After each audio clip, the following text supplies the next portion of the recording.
Olá pessoal, estamos de volta para um segundo vídeo do nosso canal. Basicamente é isso. Eu tinha que começar a me organizar, fazer um roteiro do que eu ia falar, mas eu estou mais preocupado com outras coisas, então vamos assim, do jeito que tem sido feito até agora. Em primeiro lugar, eu queria agradecer de montão as coisas que eu tenho ouvido, lido e as mensagens que eu tenho recebido de vocês, que são amigos, né? Basicamente eu tenho convidado para participar os meus amigos mais próximos e é impressionante como uma atitude tosca como essa de colocar um vídeo no ar falando sobre Basquiat e Atos Vulcão pode redundar numa onda de carinho, de afeto, de gentilezas como eu tenho recebido nos últimos dias, a ponto de eu quase acreditar que as pessoas gostaram realmente daquilo que a gente fez. Né? Há todo tipo de reações, desde pessoas que disseram que ficaram com taquicardia, né? E ficar com taquicardia, porque a minha ansiedade estaria muito alta, muito elevada. E eu, obviamente, não concordo com essa ideia, e daqui a pouco eu vou começar a falar por que eu não concordo muito com essa ideia, mas, em resumo, eu quero começar agradecendo. Agradecendo a lista de pessoas com uma capacidade, com um valor, com um nível de admiração que eu tenho, porque eu tenho esse problema. Eu, eu só quero ter amigos que possam contribuir para a minha vida, né? Então, assim, grandes amigos analfabetos que contribuíram barbaramente com a minha vida, grandes amigos com deficiências de todo tipo que contribuíram muito para a minha vida, e até pessoas inteligentes, cultas, estudadas, que também contribuíram, por incrível que pareça, para que eu pudesse viver. Né? E o tema que eu gostaria de falar hoje, além então de fechar com esse agradecimento, assim, muito obrigado a todo mundo, enfim, é bom quando você vê que você foi compreendido. Então, além de falar sobre isso, né, eu queria explicar um pouquinho sobre o que está acontecendo aqui atrás. Né? Semana passada tinha umas caixas aqui, agora tem uns livros. Né? Dá a impressão de que eu saí correndo, fui numa loja e comprei muitos livros para colocar aqui atrás, para sustentar esse monte de bobagem que eu falo. Né? Mas a situação é um pouco diferente dessa. Na verdade, esse processo que está me levando a gravar os vídeos é um processo que está me desencaixotando. Né? Eu estou pensando fora da caixa. Olha que frase genial. Estou pensando fora da caixa. Né? Nunca pensei que eu me permitiria deixar alguém ver falando isso. Né? Estou pensando fora da caixa. Mas enfim. E eu estou pensando fora de 50 caixas. O que acontece basicamente é o seguinte, daqui a pouco nós vamos mostrar como começou isso. Tudo que eu tenho está relacionado aos meus gostos, e os meus gostos basicamente giram em torno de fraquezas da minha alma, né, como cultura, arte, essas coisas todas que não levam ninguém a lugar nenhum. E eu tenho pouca afeição por alguns ícones de poder. Né? Então, o que aconteceu? Eu construí minha vida em volta desses gostos. Tá? E muito criança, enfim, isso vai ser o tempo de outra história, né? Mas o fato é que eu fui caminhando por esse caminho, e eu queria falar hoje exatamente sobre o caminho que a gente caminha, certo? Porque eu sinto que nos tempos em que nós vivemos há uma certa sensação de pessoas perdidas que não sabem para onde estão indo. Né? Quer dizer, um mundo em que você pode fazer qualquer coisa, um mundo em que você pode não se sentir atraído por fazer nada. Isso tem a ver com os desenvolvimentos da tecnologia nos últimos anos. Né? Fala-se que nos últimos 100 anos a humanidade teria evoluído mais do que nos últimos 10 mil anos. Eu, como não nasci naquela época, igual Raul Seixas, eu não tenho como dizer se realmente foi assim, mas a impressão que a gente tem é essa, porque cada dia as coisas mudam. Né? Então, por que eu estou falando sobre isso? Porque eu sinto, todo mundo que eu conheço algumas pessoas, amigos mais próximos, a gente conversa, assim, há uma certa aquilo que no Concílio Vaticano costuma-se falar em aquela expressão clássica conhecida por todos nós. Tem muitos livros apócrifos, né, que trazem essa expressão, que é o barata voa. Né? Barata voa. Todo mundo sabe o que é uma barata voa, quando está tudo bem, e de repente entra uma barata, né, tudo se desestabiliza. Então eu sinto nas pessoas com quem eu converso que há uma certa desestabilização. Pessoas que, sabe, iam por um caminho, de repente, para onde eu vou, e, sabe, será que realmente eu entrei no caminho certo? Né? Pessoas que não têm caminho nenhum, assim, como é que eu vou achar o meu caminho? Então eu queria falar sobre essa questão do caminho que passa pela cultura, que passa por tudo isso, porque esse canal ele vai sempre girar em torno dos mesmos temas. Né? Ele vai ser um canal de obsessões, né? Um canal de transtornos. Aqui é um lugar onde você vai vir com certeza para você se aceitar. Né? Esse é um tema que vai voltar muitas vezes nessa cinematografia, que coisa linda que eu estou formando aqui no YouTube. Ai, meu Deus do céu. Eu quero dizer que as pessoas estão se inscrevendo no meu canal também, né? Eu quero agradecer por isso. Eu não vou ficar aqui, inscreva-se no meu canal, inscreva-se no meu canal, inscreva-se no meu canal. Até porque eles incentivam que a gente use outra construção. Se inscreva, se inscreva, se inscreva.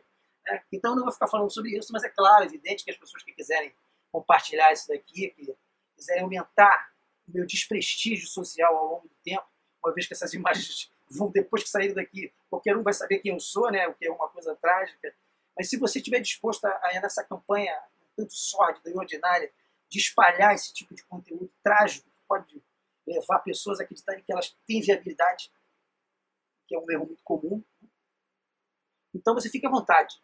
Curta, compartilhe, reclame, e denuncie, talvez, para o PROCON, enfim. Mas vamos entrar aqui no que a gente queira falar. Estava falando sobre caminhos. Tá?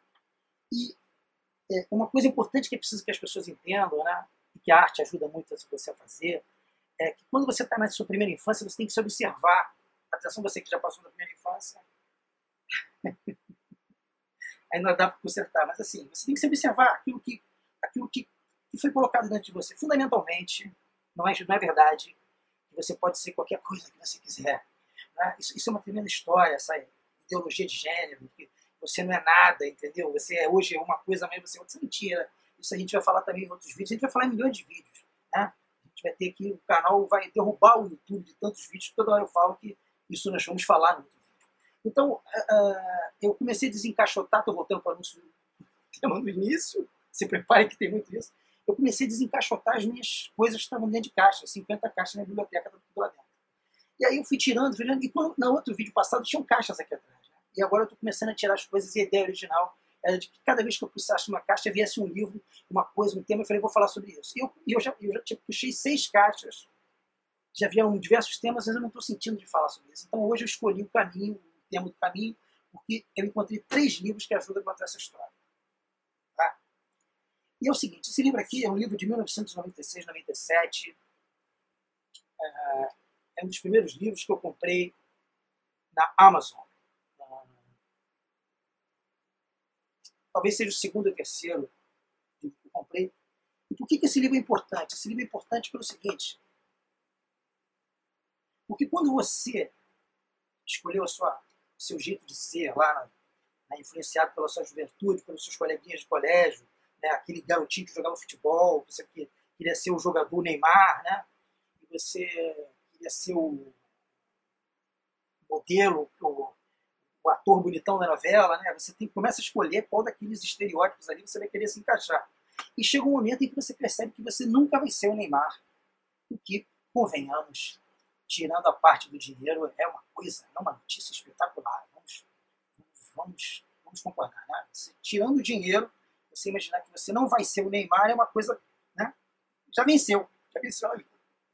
Mas aí, então aqui, esse livro, ele começou um processo em mim, que era um processo de legitimação das minhas próprias características constitutivas. Esse é um problema que afeta muitas pessoas, quer dizer, a pessoa ela nasce com uma propensão para alguma coisa, quer dizer, o pássaro, ele nasce para voar. Ele não é que ele não tem a mão, certo? Ele nasce para voar. Então ele não precisa de mãos. Como nós, por exemplo, nós não nascemos sem asas, né? Nós nascemos seres humanos. Seres humanos não têm asas. Então, assim, não nos falta nada para sermos aquilo que nós viemos para ser. Porém, nós precisamos nos encontrar e descobrir o que nós precisamos ser. E aí entram os livros. Um livro que eu não tenho aqui agora está lá em cima, que eu não consegui tirar da caixa. E esse daqui eu vou pegar para ilustrar essa história, que é o seguinte. Eu comprei esse livro porque eu tinha esse hábito que está aqui, ó, de acumular livros, de acumular coisas, impressos, encartes, recortes, fichários, entendeu? E sempre com esse negócio de the most of workspace. Eu achava que eu tinha de fazer o melhor possível para poder organizar os meus espaços de trabalho, né? Eu tinha esse fascínio e tal. E aí eu fui, comprei esse livro, comecei a olhar, aí eu vou compartilhar com vocês algumas imagens, comecei a olhar quais eram os meus o que eu faria para organizar meu espaço. Eu comecei a olhar isso aqui e falei assim, não, eu tenho muito livro para organizar. E aí eu fui passando, tem outras partes aqui que mostram ambientes degradados, que é muito legal também. Então eu olhei isso aqui e falei, poxa, isso aqui seria legal, ficar trancado num lugar, cercado de livros por todo lugar. Mas é muito submarino, né? Eu acho que não rola. E assim foram passando outras imagens, né, e tal, até que eu já tinha folheado o livro todo. O livro é maravilhoso se você folhear, você não precisa nem ler, porque um livro que fala sobre decoração, basta que você veja, né?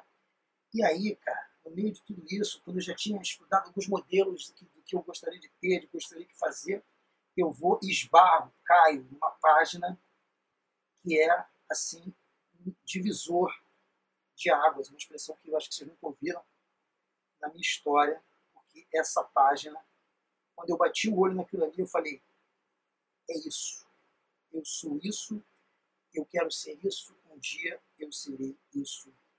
Se eu conseguir, vai ser o máximo, porque é esse o tipo de coisa que eu estou procurando e eu achei essa imagem. Essa imagem que está aqui. Ó. Olha aqui. Olha essa aqui, essa imagem aqui. Essa imagem, na época em que eu comprei o livro, era muito difícil você reproduzir cor com preço baixo, com impressoras e tal. E eu peguei eu já tinha, enfim, eu já trabalho com editoração eletrônica, design, Photoshop, blá, blá, blá, desde 1991. Então, assim, você que não sabe que já existia tudo isso naquela época, fique sabendo. Então, já naquela época era difícil você conseguir imprimir coisas coloridas a um preço competitivo. Então, o que a gente fazia eventualmente? A gente recortava, né, se nós fôssemos realmente bárbaros que merecem a forca, a ser empalados vivos, né? O Conde Vlad gostava de fazer com seus inimigos, né? Se nós formos então pessoas bárbaras, desprestigiadas, pessoas que caíram na Terra para cumprir um desígnio maligno e exterminar a cultura e ameaçar a preservação do saber e do conhecimento humano que está armazenado em livros, se nós formos, enfim, pequenos demônios, nós vamos pegar a tesoura e cortar uma página de um livro, que é uma coisa desprezível. Se você está pensando em se relacionar com alguém, procure saber se essa pessoa corta a página de livro. Isso realmente é execrável. Então essa foto aqui eu tirei uma Xerox, que está por aqui no lugar. E eu passei a olhar para essa Xerox diversas vezes. Eu olhava. E nos últimos 20 anos eu fiquei olhando para essa Xerox. Já estamos para quase 30, né? É isso? 97, 2007, 2017, não é nada disso, né? 97, 2007, 2017, 21 anos. Então, assim, essa foto é a prova do poder da visualização. Eu não tenho como mostrar para vocês aqui, mas eu tenho exatamente isso aqui. Hoje a minha vida é isso aqui. Eu tenho um lugar que é exatamente com essas características. Né? Essa estante, a minha estante está organizada com uma prateleiras menores. Você observa aqui, ó, umas que são menores exatamente por causa dessa foto. A estante que eu tenho aqui é exatamente desse tipo, por causa dessa foto. Então, assim, inconscientemente eu fui construindo isso, porque isso fazia o quê com isso? Isso me viabilizava. A partir de algum momento eu deixei de ser um ajuntador de papéis e de livros maluco, o que você quer com isso tudo, você não vai ler tudo isso, e eu encontrei que existia um caminho para eu ser alguém que eu já era. Então a primeira coisa que eu queria incentivar você é o seguinte, é que você procure uma literatura, eu tenho outros que eu vou mostrar depois, que legitimam comportamentos patológicos muito mais graves, graças a Deus eu arrumei, que me ajuda muito tudo isso, né? E você tem que ter uma bibliografia para quando aquelas pessoas chatas, com suas vidas vazias e tristes, e chupam aquelas casquinhas baratas. Sabe aquela casquinha barata que tinha antigamente a gente comprava e tinha uma máquina, botava uma garrafa em cima com groselha, sabe? E aí fazia aquela casquinha ali, que era um negócio. Você sentia que tinha alguma coisa errada naquilo ali, que era muito barato e gostosinho, né? Então, assim, até que um dia que você descobre que existem 8 sorvetes, então você se sente enganado. Então, as pessoas que acham que a vida é uma casquinha barata, dessas que vendia nessa máquina, está me dando até vontade de consumir esse produto essa hora da madrugada, que são 44 minutos de sábado. Né? Cairia bem um sorvete nessa cidade que hoje está fazendo uma temperatura aqui. O Saara hoje representa a Antártida, perto do que acontece no Rio. Então, o livro ele é importante porque ele vai te mostrar como você pode ser aquilo que você nasceu para ser. No meu caso, eu era comprador de livros. Junto com isso, passado algum tempo, eu fui veredando pelo caminho do design e tal, e aí tem outros livros aqui que são interessantes. Esse aqui é muito interessante, sobre capas de discos de jazz. Muito interessante. Ele é muito interessante porque, obviamente, tem muitas capas aqui fantásticas, né? Tem toda a época de ouro da Blue Note, né? Aquela gravadora fundamental. E todo mundo que trabalha com design, todo mundo que gosta de coisas bonitas, que gosta da história da música, todo mundo que tem um disco, né? O tio deixou e tal, quando vai olhar uma coisa dessa aqui, todo mundo tem sensibilidade, né? Vai olhar uma coisa dessa e fica encantado. Mas qual é a história desse livro aqui? Fundamentalmente, essa história aqui é a história de um cara que encontrou o seu caminho. Porque um agradecimento que tem aqui dentro desse livro, ao final, pelo sujeito que é o indivíduo responsável pela organização do livro, ele agradece em especial algumas pessoas e ele agradece, ele manda aqui primeiramente, eu mando um agradecimento, um agradecimento ao Sérgio Gonçalves e a uma outra pessoa que ajudou na organização desse livro. E essa outra pessoa chama-se Ed Mota. Muitos dos discos que tem aqui são da coleção particular do Ed Mota. E o Ed Mota, um grande artista que a gente conhece, uma pessoa fantástica, uma pessoa que tem uma carreira já internacional respeitadíssima, né? Um indivíduo que evoluiu bastante musicalmente, intelectualmente, e um cara que se definia na década de 90 como um indivíduo que soltava pipa no ventilador, jogava bola de gude no carpete e passava o dia assistindo desenho na televisão, e dizendo, isso com frase do Ed Mota numa entrevista que eu assisti, que toda criança tinha que passar o dia assistindo televisão. Então, assim, um cara criado na Tijuca, um bairro aqui do Rio de Janeiro que nos deu Erasmo, Roberto Carlos, acho que o Roberto também era de lá, né? Tim Maia, né? Roberto, que era de lá, era daqui da esquina da minha casa, né? Onde a tia dele morava, e ele vinha aqui a 200 metros desse lugar onde eu estou visitar a tia dele, ficava sentado ali e tal, e meu pai, a família, o pessoal todinho via, Roberto Carlos. Enfim, então, assim, Roberto Carlos da Tijuca, Roberto Carlos daqui também, onde a gente fala. Então, Ed Mota é um cara prestigiado internacionalmente. Esse aqui é um livro que saiu pela Taschen, né? A editora que é a predileta de todo mundo que gosta de arte, porque uma outra história que merece ser contada. O cara tinha uma livrariazinha, né? Benedict Taschen, e ele vendia gibis e tal, e começou a achar que o caminho poderia ser outro e criou uma editora de arte para pessoas que não estão dispostas a pagar uma fortuna por livros. Então, Taschen é sempre uma dica importante. Então, esse livro da Taschen aqui é maravilhoso, e a coleção é do Ed Mota. E por que eu estou falando sobre o Ed Mota? Porque o Ed Mota é mais um exemplo de alguém que encontrou o seu caminho. Existem milhares de pessoas que dividem o mesmo estilo de vida do Ed Mota. Um sujeito que tem prazeres gastronômicos e tal, né? Um indivíduo corpulento, né? Como o Jim Morrison gostava de dizer a respeito dele mesmo, que ele adorava ficar gordo. O Jim Morrison falava assim dele, ele se sentia uma fera, mastodonte, um mamute que ia andando, entendeu? Poderoso. E assim, o Ed Mota, obviamente, não é o Jim Morrison, mas o Ed Mota é uma figura, né, da safra do Apícios, né, do Jô Soares, quer dizer, são pessoas densas, a estrutura corporal deles revela uma capacidade de absorção fantástica do mundo ao redor deles. O Ed Mota é uma dessas. E o Ed Mota poderia ser um deprimido, né, cara? O Ed Mota poderia ser um cara, né, querendo não ser o Ed Mota. Esse é o problema, esse é o assunto desse vídeo. Como você deixar de ser aquilo que você nasceu para ser. Então existem milhões de pessoas frustradas, milhões de pessoas tristes, milhões de pessoas que não encontraram seus famílias, porque elas não tiveram a coragem de se aceitar como elas são. Eu vejo mães tentando corrigir os seus filhos que tocam violão pequenininho, né, os seus filhos. Eu não cito nomes porque, obviamente, são pessoas queridas, mas eu vejo mães com filhos geniais, com filhos prodígio, entendeu? Não daqueles que cantam na televisão aos 6 anos, aquelas musiquinhas e tal. Não é exatamente esse o tipo de menino prodígio que eu estou me referindo. Se você, por favor, encontrar um menino prodígio desse, me informe que é para eu passar na outra rua. Eu não lido bem com esse tipo de menino prodígio. Mas você vê nas crianças de hoje em dia um potencial fantástico, uma capacidade fantástica, um desejo muitas vezes de fazer coisas incríveis que o pai e a mãe não fizeram e tal, e você esbarra às vezes na incapacidade das pessoas de perceberem isso. O Ed Mota venceu isso. Né? O Ed Mota é um cara que deu certo porque ele se assumiu como o que ele é. E o que ele é aquilo que a gente vê ali. Né?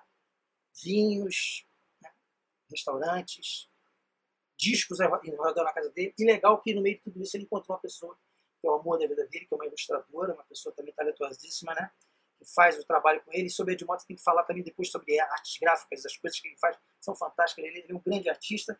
Mas, além de dar esse exemplo, eu quero mostrar esse livro aqui, que não é o melhor que trata do tema, mas isso aqui também é muito importante.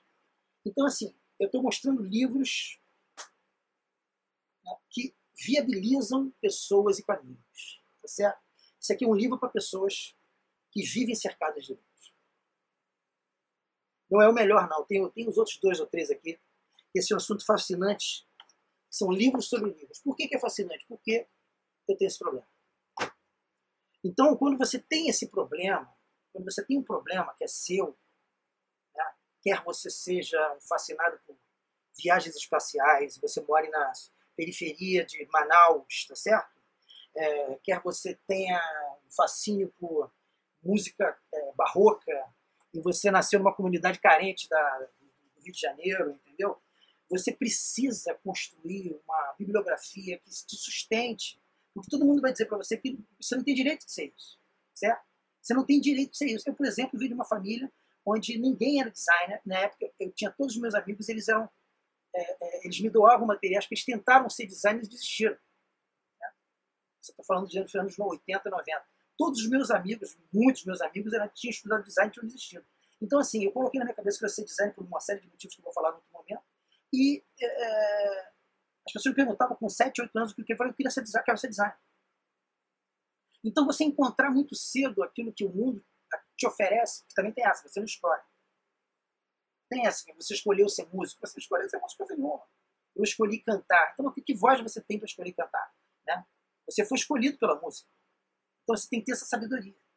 E quando você é escolhido pelos livros, quando você sente que você tem esse problema, ou quando você sente que você tem um prazer especial por moda, por pintura, por coisas que, sabe, fogem daquele trivial que a gente vê as pessoas vivendo no automático, né? Elas fazem crediários, compram coisas e trocam um modelo mais novo, quebrou, né? Bota outro, né? Mais moderno, enfim. Esse mundo em que as pessoas são incentivadas apenas a consumir, não constroem absolutamente nada e nem se sentem felizes e abraçadas por terem alguma coisa que elas têm há muito tempo. Né? Isso é uma característica das casas históricas, das pessoas que tiveram educação formal e famílias tradicionais que valorizavam isso. Chega numa casa, uma família tradicional, tem um sofá que está 40, 50, 60 anos e você vai na casa do indivíduo enfim, né, na esquina da sua casa e o cara, cada ano ele troca de sofá, entendeu? Naquela loja que a gente sabe, né, que você quer pagar quanto, né? E aí o cara troca sempre. Por quê? Porque ele não consegue lidar com a perenidade, ele precisa estar sempre em constante ebulição, não é transformação, é ebulição. Por quê? Porque ele não consegue silenciar e aceitar quem ele verdadeiramente nasceu para ser. Então nem tem tempo para fazer isso. Mas quando você tem tempo para fazer isso aqui, quando você tem tempo para fazer esse exercício, você começa a ficar mais forte interiormente e você começa a se aceitar. E a partir do momento em que você se aceita, a possibilidade de que você seja aceito por outras pessoas é muito maior. Isso aqui serve para explicar por que alguém sobe no palco, canta uma canção, toca um violão e não se sente constrangido com isso. Sabe por quê? Ele nasceu para isso. Já parou para pensar no que representa em termos de pretensão? Você olhar para você mesmo e falar assim, eu sou um show. Eu sou um show. Eu vou dar um show hoje à noite. Não é pretencioso, não é divertido isso, né? Eu hoje estarei dando um show em algum lugar, né? Mas não é pretencioso para o artista pelo seguinte, porque o artista ele nasceu com essa missão. Né? Não é pretencioso o peixe nadar, o pássaro voar, né? A chita correr mais rápido, não é a macaca do Tarzan, né? Muita gente não vai nem entender o que eu estou falando, mas aquele animal chita correr a mais de 100 km por hora, não é impressionante, ele nasceu para isso. Ele só se desconstrói, se destrói, se inviabiliza quando ele tenta voar que nem um pássaro, ele tenta mergulhar que nem um peixe, certo? Então é preciso encontrar o seu ambiente de desenvolvimento. Né? E você que está assistindo esse vídeo, mas eu já passei por essa época. Eu já passei por essa época, agora eu estou com 20, 30, 40 anos. Não. Agora é o momento, se você não teve essa coragem, agora é o momento. Invista nisso, entendeu? A arte, os livros, eles abrem a sua cabeça. Eles expõem você a pensamentos que você jamais teria condições de ter, porque você vive fundamentalmente como qualquer um, cercado pelos seus próximos, entendeu? E de repente, dependendo do lugar onde você nasceu, você pode acontecer aquilo que a Marília Gabriela dizia, né? Que nasceu numa cidade do interior de São Paulo, que saiu de lá porque só tinha vaca, né? E ela pensou o seguinte, eu não quero ficar pastando aqui, porque só tem vaca. A única coisa que tem aqui é vaca, eu vou ficar pastando, né?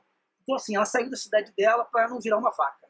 E é muito importante que você saia da sua cidade intelectual para que você não vire um besouro, entendeu? Uma coisa assim, uma barata, e para que você se encontre com você mesmo.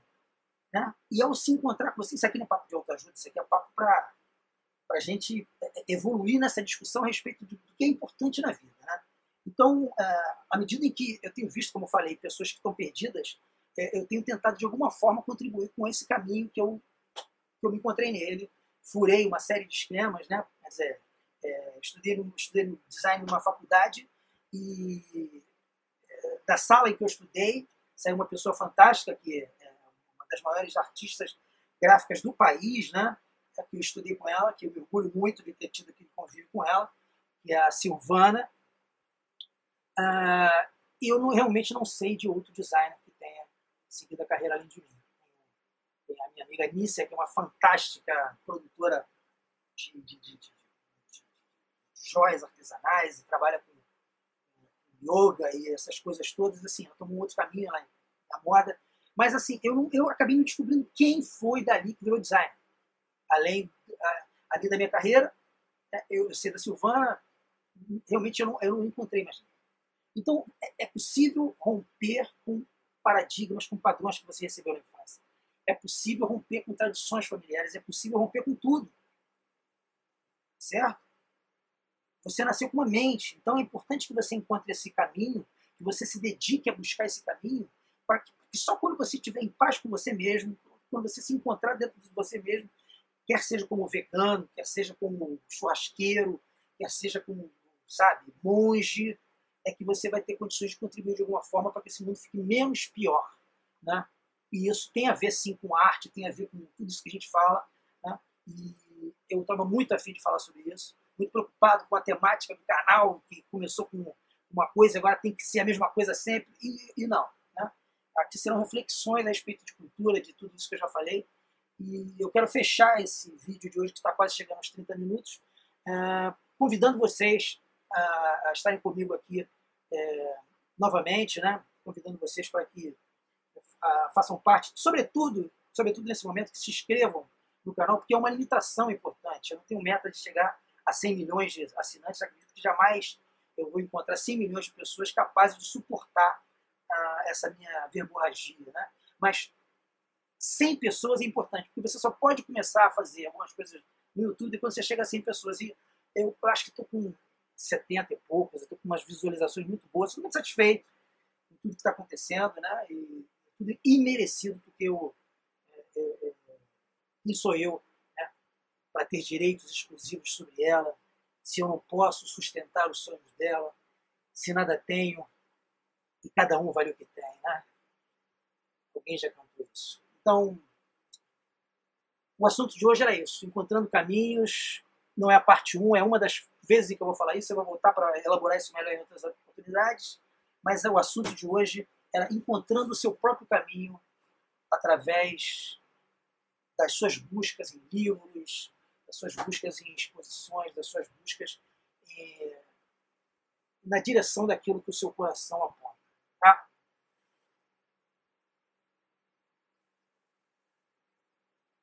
Basicamente é isso.